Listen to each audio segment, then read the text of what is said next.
Ito ang F-35B, isang supersonic fighter jet na kayang mag-hover at mag-landing na parang helicopter. Sa likod ng cockpit, may hidden lift fan system na siyang dahilan kung bakit posible ito.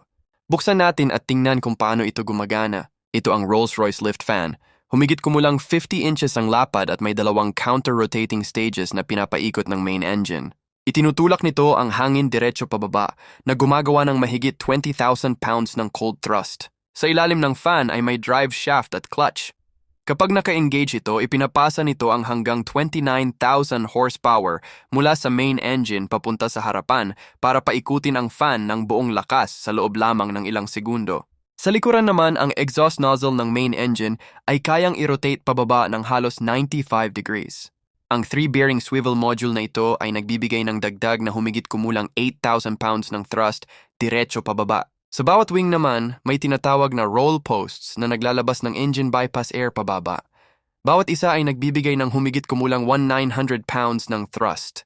Nakakatulong ito sa pilot para makontrol ang pag-roll ng aircraft, lalo na kapag hindi sapat ang control mula sa wings.